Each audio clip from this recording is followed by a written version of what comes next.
Doutor Júlio já está com a gente, ô Guilherme? Tá sim, Datena, na sua Guilherme? escuta. Tá sim. Ah, tá aí o doutor Júlio. Bom, doutor Júlio Croda, prazer falar com o senhor. E é uma confusão que realmente as autoridades arrumam. Essa história de briga política não combina com vacinação. Primeiro era o negacionismo, agora o politicismo. Tá?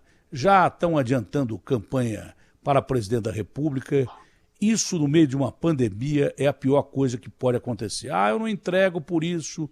Ah, o cara não cumpriu o programa dele. Pô, olha, na verdade, não interessa se o cara não cumpriu o programa dele, interessa é vacinar. É vacinar, é corrigir o erro. Se você não vacinar, quem vai se ferrar é o povo. Agora, essa briga política, ela chega a ser nojenta, inadequada, fora de hora e até, me desculpe a palavra, mas imbecil.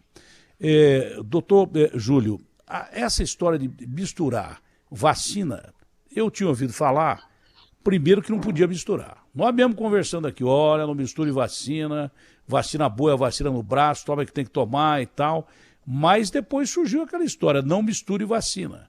Não vá tentar misturar vacina que você vai estar mal. Agora, misture vacina porque senão você vai morrer. O povo não entende mais nada. Dá para misturar a Coronavac com qualquer outro tipo de vacina, como disse a doutora Regiane, tem estudo sobre isso? Sim ou não, doutor? É um prazerão falar com o senhor, que eu tenho certeza que o senhor vai esclarecer muita gente. Prazer, Datena. Não, esse tema é importante sim esclarecer a população, né? Como você falou já, a gente tem bastante estudo mostrando que a combinação de Pfizer e AstraZeneca gera, inclusive, uma resposta imune mais robusta, sem aumento de efeitos colaterais. Então, é justamente isso que a gente quer quando a gente pensa em vacinação, principalmente nessa população mais vulnerável de idosos e imunossuprimidos. Em relação à Coronavac, a gente só tem um estudo ainda em pré-print, que é aquele estudo que não foi revisado por pares, na Tailândia, mostrando que a combinação de Coronavac com AstraZeneca também gera uma resposta imune mais robusta, né? Então, assim, a tendência, sim, é combinar vacina, porque o mais importante é garantir esquema vacinal completo para toda a população. E a gente observa que a utilização de diferentes vacinas não aumenta os eventos adversos, que é a nossa principal preocupação quando a gente mistura as diferentes vacinas. Então, compareça ao posto de saúde, como você falou, utilize a vacina que tiver disponível. A exceção os idosos e imunossuprimidos, que também existe esse debate enorme aí entre o Ministério da Saúde e o Estado de São Paulo. Eu estou nas duas categorias, né? Eu sirvo de base para as duas categorias. Eu tenho um monte de problema de imunização. Eu, por exemplo, tirei o baço quando eu operei do pâncreas, eu tenho diabetes gravíssimo, não é? Eu tenho 6 stents do coração. Então é difícil a categoria de quem tem problema de comorbidade. Eu tenho quase todos, eu atinjo todos A, B, C, D, e tenho mais de 60 anos de idade, tenho 64 anos de idade. Eu perguntei à doutora Regiane se não seria mais seguro tomar, ao invés de fazer o contrário do que estão fazendo aqui em São Paulo. Estão aplicando Pfizer para as pessoas de 50 a 59 e estão aplicando Coronavac como terceira dose para quem está tomando hoje de 85. Se não seria melhor fazer o contrário, dar a Pfizer, que seria uma vacina mais segura para quem tomou outra dose de vacina, e aplicar a Coronavac para quem está fazendo segunda dose de vacina. Me foi dito que não, que era assim que tinha que ser feito, e eu sou obrigado a ouvir o que o cientista fala, não sou obrigado a aceitar outra coisa que não o que o cientista fala. O senhor acha que é correto esse sistema de imunização aqui em São Paulo, quem tem 85 tomar Coronavac e quem tem de 50 a 59 tomar Pfizer, quem tem comorbidade tomar, por exemplo, Coronavac como terceira dose, se já tomou AstraZeneca e não tomar Pfizer, o senhor acha correto isso? Ou qual seria mais seguro? Simplesmente do ponto de vista científico, a gente não está falando em política, em nada, e nem se o sistema de vacinação seria esse, eu estou falando do ponto de vista científico. Do ponto de vista científico, Datena, a gente tem um problema grande para os idosos que tomaram Coronavac, né? A vacina realmente gera uma resposta imune menor. A gente tem, pelo menos, 2 estudos mostrando que nas pessoas acima de 80 anos a efetividade da Coronavac é menor do que 50% para prevenir óbito.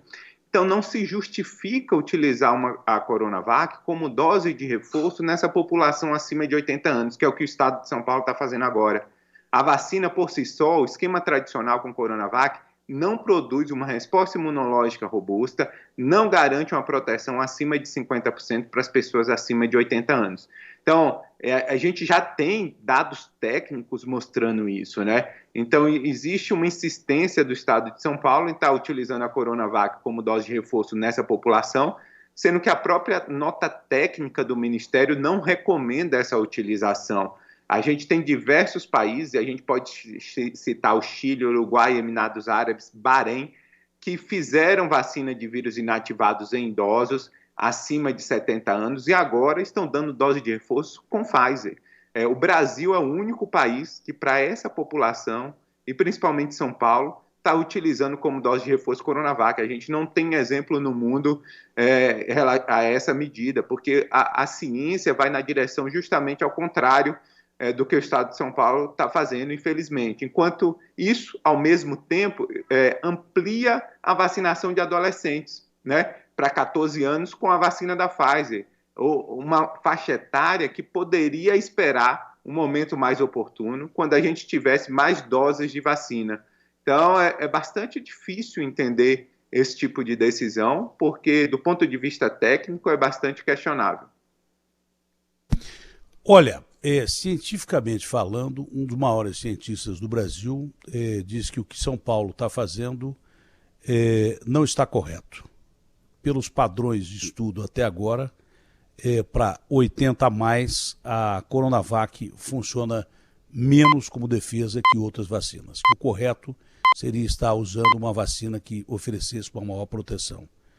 Isso do ponto de vista científico, sem falar em política, sem falar em discussão de bastidores ou coisa parecida. Do ponto de vista técnico, científico, São Paulo está aplicando a vacina de forma errada, segundo o Dr. Júlio Croda.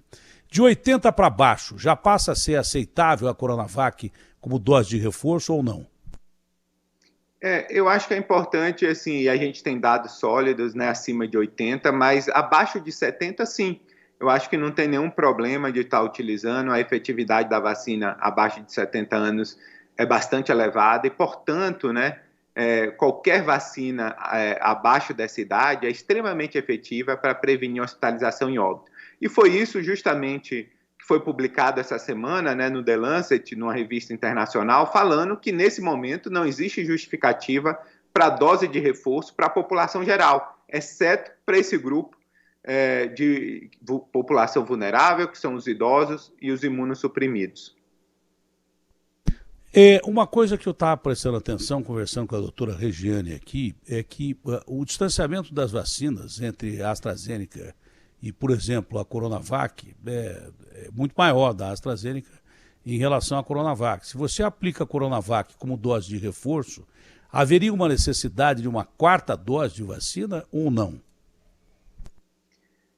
Essa é a discussão, né? Se você vacina agora essa população, e São Paulo vacinou 90% da sua população acima de 90 anos com Coronavac, o risco, primeiro, de não gerar uma resposta imune robusta, né? E você ter ainda, apesar do avanço da vacinação, um número elevado de hospitalização e óbito nessa faixa etária, e uma queda, mais importante, de imunidade, uma necessidade de revacinar essa população num espaço de tempo mais curto, né? Então, é bastante questionável, a gente tem que pensar, entender as motivações específicas para essa tomada de decisão. Se é que eu entendi bem, para explicar direitinho, né? A Coronavac, para esse grupo já dito aí, acima de 70 anos, ela não teria resposta imunológica de acordo com o que deveria ser para essa faixa etária. Para as outras faixas etárias abaixo de 70, não. Só que uma preocupação que todo mundo tem também é em relação a efeito adverso. Você ouve muito falar, não mistura esse remédio com outro, porque você pode morrer se você misturar um remédio com outro. Sob esse ponto de vista, me parece que o risco, não vou dizer que é zero, porque não existe zero, mas é muito pequeno, mesmo porque a Coronavac é vírus inativo. Então, dificilmente alguém teria uma resposta negativa e provocasse morte. Se você está com medo de tomar a vacina, com medo de ter reação porque tomou outra vacina, não tem esse medo. Só que você vai ter uma ciência que, com mais de 70 anos, você vai estar menos protegido com a terceira dose de Coronavac do que outra vacina. Me parece que foi isso que nós conversamos aqui, né, doutor? Perfeitamente, exatamente. Para uma população mais jovem, não tem problema nenhum tomar essa dose de Coronavac de forma alguma, não é? De forma alguma, os estudos vão na direção, justamente apoiam essa proposta. E a Coronavac, né, se a gente tivesse os estudos de fase 3 que a Anvisa exigiu, seria excelente, Datena, para adolescentes e crianças, porque é a vacina que tem menos eventos adversos, né? E as crianças geralmente respondem muito bem à vacina de vírus inativado. Então, uma pena, né, que a Anvisa não aprovou, por falta de estudos, mas teoricamente seria a vacina ideal para esse público. O Chile, inclusive, já aprovou essa vacina para esse público. Falta de estudo por falta de estudo, é melhor proteger os velhinhos do que a molecada que tem mais resistência e tem um sistema imunológico zeradinho. Não tem problema nenhum. Né? Melhor proteger os velhinhos que estão mais desgastados. Né? Tinha que cuidar mais do carro velho do que do velocípede. O velocípede é da minha época. Sei lá o que chamam hoje, patinete ou coisa, patinete elétrico. Bom, o detalhe é melhor cuidar do Calhambeck do que do patinete, é mais ou menos isso. Bom, agora, doutor, todo mundo tem uma dúvida muito grande. Eu conversei com um virologista que não está entendendo muito o que está acontecendo aqui em São Paulo, independente da vacinação, parece que no Rio também, independente da vacinação, a retração de contaminação do coronavírus, ela é muito grande. E ele disse que está procurando entender o que está acontecendo, porque, claro, que com a vacinação, a redução de casos de internação e casos que levem à UTI é uma coisa natural. A vacina salva, todo mundo sabe disso, a não ser alguns imbecis negacionistas. Todo mundo sabe que a vacina é fundamental no combate ao vírus e os cientistas merecem uma estátua em cada cidade do país por terem descoberto vacinas em um tempo tão rápido. Foi uma coisa assim impressionante. É mais importante que chegar da Lua do que ir para Marte, é salvar a humanidade. Porque se não descobre vacina, a humanidade corria um sério risco de ser exterminada, ou pelo menos boa parte dela de ir para o espaço. Agora, nós estamos esperando o que vai acontecer na sequência. Ninguém está entendendo bem essa retração do vírus, não digo desaparecendo, mas provocando menos estrago. Isso está sendo estudado, como é que está sendo estudado, que me parece acima da média esses casos de retração do vírus para evoluir para doenças mais graves. Você está certo, Datena. Quando a gente compara com outros países, né, que tem o mesmo nível de cobertura vacinal com esquema completo, e a gente pode falar da Flórida, né, que é 50%, quando a Delta chegou, causou uma catástrofe lá, né? Não foi só aumento de casos, mas também de hospitalização e óbito. Aqui no Brasil, com essa mesma cobertura vacinal, parece que a Delta não está trazendo um impacto tão importante, principalmente hospitalização e óbito. O Rio, que foi a primeira cidade onde a Delta chegou e circulou intensamente, já houve um aumento, sim, de hospitalização e óbito, mas muito pequeno, e já está em queda novamente em termos de hospitalização e óbito. São Paulo, a Delta já é predominante há muito tempo na cidade de São Paulo, e a gente não observa o aumento de hospitalização e óbito. Então, a gente não tem uma resposta definitiva, né? A ciência está tentando entender o que aconteceu, mas existem algumas hipóteses relacionadas a esse fenômeno, né? Uma das hipóteses é a tragédia que a gente viveu entre abril e maio, né, com a circulação da variante Gama, colapsou todos os estados, grande parte da população brasileira pegou essa doença naquele período, muitas pessoas morreram. Então, de certa forma, a gente pode somar essa cobertura vacinal completa com parte de número de pessoas infectadas nessa época, né, também entre abril e maio, ou seja, foi uma circulação importante que aconteceu muito recentemente, então uma parcela da população tem imunidade por conta disso. Associado a isso, você tem uma vacinação que já chegou com primeira dose na população acima de 18 anos no Brasil a 85%. Então, seria como se fosse, né, uma infecção prévia com uma dose de reforço, já 85% da população imunizada. Então, essa questão da gente ter 50% e não ter ainda um impacto expressivo da circulação da Delta se deve a esses dois fatos, ao avanço da vacinação e à tragédia que a gente viveu em relação à variante Gama. Essa é uma das principais hipóteses para explicar essa queda de casos, hospitalizações e óbitos, mesmo com o aumento da circulação da Delta em algumas cidades. Eu não quero falar em imunização de rebanho, mas pode ter sido, inclusive, isso deve estar sendo estudado isso. Agora, é muito cedo para a gente comemorar o gol, né? Porque nós tivemos uma aglomeração para caramba no 7 de setembro, muita gente na rua, menos agora, nesse domingo passado, mas o Brasil está vivendo uma vida normal. Público querendo voltar aos estádios, autorização de público voltar aos estádios, as pessoas na rua, pessoas em praia, lotando hotéis. Do ponto de vista econômico, isso é muito bom. Do ponto de vista científico, é ficar com o pé atrás para ver se não vai haver a progressão dessa variante Delta ou qualquer outra variante que a gente ainda nem conheça. Porque eu li alguma coisa sobre isso num site internacional hoje, que África e Brasil é onde mais há variações do coronavírus, né? A África mais ainda porque tem imunização muito pequena, muito baixa.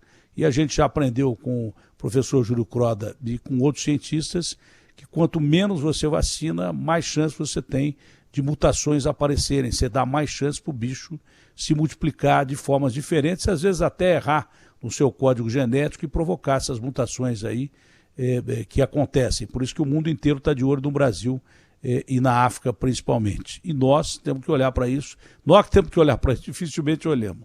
Mas as notícias, por enquanto, são boas. Não a ponto de eu reviver a gripe espanhola, quando, de repente, o vírus desapareceu, sumiu. Sumiu o vírus, sumiu de uma hora para outra, o vírus sumiu. Só que naquela época o mundo tinha 2 bilhões de habitantes, hoje tem 8 bilhões e não tinha a mobilidade urbana que nós temos hoje, tá? Então o bicho se espalha de ser humano para ser humano. Quanto mais gente tiver e mais gente sair de um lugar e ir para o outro, ele vai. Ele vai de hospedeiro, é a sua malinha. Ele vai, você leva o bicho para todo lugar. Mas, doutor, querendo ainda tornar mais otimista a situação, existe essa probabilidade, remota ou não, desse bicho sumir de uma hora para outra? Não vão ter que conviver com esse bicho daqui para frente durante muito tempo e vacinações rotineiras e coisa parecida? Datena, eu acho que a gente vai conviver, sim, com o Covid-19, mas com menor impacto de hospitalização e óbito, né? A população, através da imunização, das vacinas, vai ganhando essa imunidade coletiva, vai tendo, apesar eventualmente, mais infecções quando surge uma nova variante. Até o momento, nenhuma variante, né, foi tão importante ou tão impactante que reduziu a efetividade, a eficácia da vacina para a hospitalização e óbito, né? Então, isso é muito importante ressaltar. Exceto esse grupo de vulneráveis, idosos imunossuprimidos, porque já não respondem bem à vacina. Quem responde bem à vacina está protegido contra a hospitalização e óbito, e mesmo com as novas variantes, isso não trouxe nenhum impacto, né? A gente tem que ficar aguardando, a gente tem que monitorar.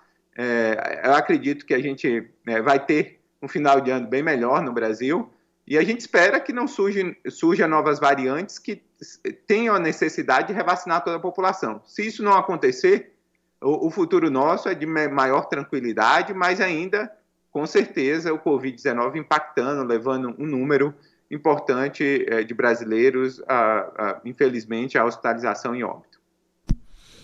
Mas já dá um alívio tão grande isso que está acontecendo, uma resposta dessa, vinda do senhor, que entende muito, dá uma tranquilidade, porque o emocional do brasileiro e do mundo foi a zero, né? O ser humano já é complicado em termos de cabeça há muito tempo, com as pessoas vivendo trancadas e o distanciamento social provocou uma grave doença, aumentou casos de depressão, suicídio e coisas que tais.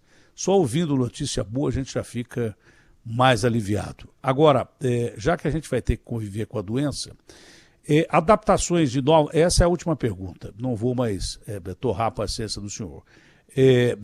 Adaptação de novas vacinas, né? Mudança de vacinas aí para acompanhar as mutações do vírus, né? E talvez até técnicas diferentes. Eu acho que a do RNA é a mais avançada, mas técnicas diferentes que possam dar certo. E claro que já que existe a doença e nós vamos ter que conviver com ela, a gente tem que falar de remédios, se há evolução também nesse campo. Então são essas duas perguntas, vacinas novas, adaptação rápida de vacinas para mutações e remédios, que já que a gente vai ter que conviver com doença. O que nós temos de novidade nesse aspecto, doutor Júlio, para encerrar? As plataformas, principalmente de vacinas de RNA, é mais fácil a sua adaptação para as novas variantes, mais a de adenovírus também, de vírus inativado. Eu acho que o mundo vai estar preparado, sim, para responder adequadamente ao surgimento de novas variantes que, eventualmente, tem a necessidade de vacinar toda a população. Acredito que isso possa demorar ainda, né? A gente, apesar de toda essa atenção para novas variantes, as vacinas continuam funcionando. Então, pode ser que demore mais um tempo para a gente ter realmente a necessidade de revacinar toda a população. Vamos considerar que as vacinas, principalmente agora, né, que a gente tem diferentes plataformas, a gente pode misturar vacinas, isso pode gerar mais resposta imune, pode manter a proteção para essas novas variantes, que a gente tem um futuro bem mais tranquilo, principalmente no que diz respeito à vacina. Em relação a novas medicações, né, existe estudo, sim, né, sendo conduzido por diversas empresas, né, é uma demanda mundial, mas existe bastante dificuldade de desenvolver antivirais específicos para o Covid-19 que impactem realmente em termos de mortalidade nessa população, né? Então, assim, a gente tem estudos iniciais de fase 1, fase 3, mas nada assim que a gente possa estar ofertando para dizer que mudou a história natural da doença, né? Que você vai chegar no hospital, se você tiver Covid, você vai tomar um remédio, isso vai representar uma redução de risco para hospitalização e óbito muito grande, né? Então, ficar atento. Eu acredito que a gente ainda vai ter que até ter uma cobertura vacinal bastante elevada, adotar as medidas preventivas e aguardar o surgimento de eventual medicamento, né? Por enquanto, eu não estou muito otimista para medicamentos antivirais a curto prazo, não, que impacte na história natural da doença. Se tivesse um medicamento antiviral para tudo quanto é tipo de vírus, seguros mesmo, né? Falando nisso, eu disse que era a última pergunta, mas é interessante a gente fazer essa pergunta, é fora da curva, mas é interessante fazer. Comentou-se que estava próximo a descobrir uma vacina contra a AIDS. Isso é verdade? Evoluiu bem isso ou não, professor? Eu acho que talvez o Covid venha ajudar muito o desenvolvimento de vacina de AIDS, né? Essa tecnologia de RNA agora está sendo testada, por exemplo, com vírus essencial, influenza e Covid. Você faz uma vacina que protege contra esses 3 vírus. Então, eventualmente, a gente vai ter muito estudo no campo do HIV/AIDS.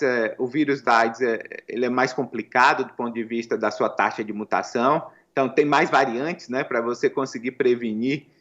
A infecção é mais difícil por conta do escape de resposta imune dele ser muito maior do que o Covid, por exemplo.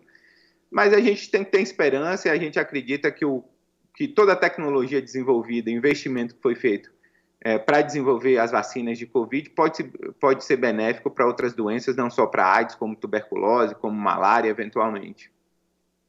Deixa eu fazer uma pergunta bem imbecil agora mesmo, bem de leigo. O senhor falou aí que o vírus da AIDS ele é mais complicado para variantes, né? E o vírus, o Covid, é um vírus que ele se espalha com mais facilidade. A forma de contaminação é a pior que tem, que é a aérea. E dizem que não é nem em relação a gotículas, diz que ele fica suspenso no ar mesmo. Não existe nenhuma chance, né, da natureza associar os 2 vírus, né? Porque se associar um vírus que se espalha para o ar com um vírus que tenha mais variação, aí nós estamos encrencados para caramba mesmo. Mas isso aí não existe nenhuma possibilidade ou tem? Está tão boa a entrevista até agora que eu não queria nem ter feito essa pergunta. Por enquanto, não, Datena, assim, as evoluções, né, o HIV é um retrovírus, mas e o Covid é outra linhagem, então é difícil eles evoluírem conjuntamente, né, e a partir de qual infecção com os dois vírus, em um paciente ou no primata específico, você ter um novo vírus que venha desses dois vírus, da união desses dois vírus. A distância dele genética é muito longe, então é muito difícil que eventualmente você tenha uma mistura dos dois vírus, que isso faça surgir um novo vírus. Eu também ficaria bastante preocupado se a taxa de mutação, a chance de escape de resposta imune do Covid fosse semelhante à do HIV, ainda bem que não é, ainda bem que a gente tem diversas plataformas que são extremamente importantes de vacina para a Covid-19. No primata é difícil, mas no primata mais evoluído que nós conhecemos, é até capaz de surgir na cabeça de alguns desses primatas mais evoluídos uma ideiazinha dessa. Doutor, um abraço grande, fique com Deus, foi um prazer conversar com o senhor mais uma vez. Um abraço, Datena, é um prazer estar com vocês aqui, todos da Rádio Bandeirantes.